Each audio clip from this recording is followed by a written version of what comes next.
గంభీరంగా మౌనంగా చూస్తున్నా. నేను కొడితే వట్టి కొట్టు నాకు అలవాట్లేదు కదా. చూద్దాము.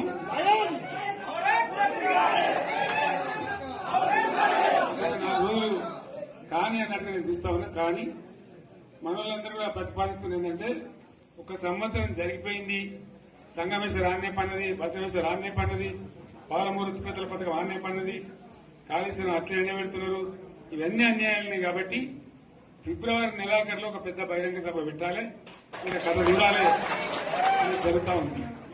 కాబట్టి మీరు కూడా పెద్ద ఎత్తున దయచేసి ఆ సభకు కదిలి రావాలి, కదా దూరమే ఉండదు. ఆ రకంగా తెలంగాణ శక్తి ఏందో మరొకసారి చూపించి వీళ్ళ మెడలు వంచి ఇప్పుడు సాధించాలి. భవిష్యత్తు కోసం కూడా కొట్టాడకు మనం సిద్ధంగా ఉండాలని తెలియజేసుకుంటూ, పరమేశ్వర్ గారికి అంతటి లోకమంత్రం ఇది. కోటి రూపాయల భూమి ఇప్పుడు 50 లక్షల కాడికి వెళ్ళలేదు.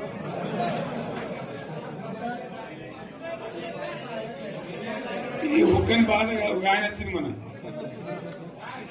ఒక ఆయన ఒక 10 మంది వచ్చారు హైదరాబాద్కి. అందులోకి 2 ముస్లిం సోదరులు వచ్చారు. साहब सोब तबाह हो गया, इफलासी मुफलासी बच्चे क्या दबे हो गए. तुम्हारा क्या हुआ बहन, तुम्हारा क्या हुआ, तुम हैदराबाद में तुम लोग हैं. मेरा कारोबार है साहब, मेरा छोटा मोटा कारोबार है, होटल भी है. 70% गिर गया. हर कोई पूछ रहे, हर कोई केसीआर को याद कर रहा है सामान. వాళ్ళు మాట్లాడుతున్నారు. ఎక్కడ ప్రతి ఒక్కరు భూముల ధరలు పోయినాయి, మన్ను పోయినాయి, మసాలా అన్ని పోయినాయి. ఎంత మంచిగా 4 ఎకరాల రైతు నేను 4 కోట్ల ఆసాగా అనుకుంటుండే. అంత ధీమా ఉంది,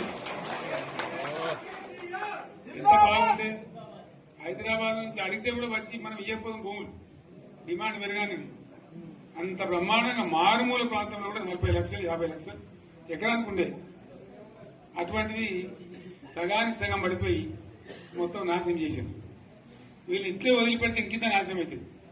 కాబట్టి మనం కొట్లాడాల్సిందే. నేను ఇంకొక మాట మీకు చెప్తా. ఎలక్షన్లలో నేను మస్తుగా చూసిన 50 ఏళ్లలో పార్టీలు గెలితే ఓడతాయి. ఇంత మాయలు ఏడాది లోపలనే కాంగ్రెస్ పార్టీ దొరికితే కొడతాం రానంత గొప్పగా.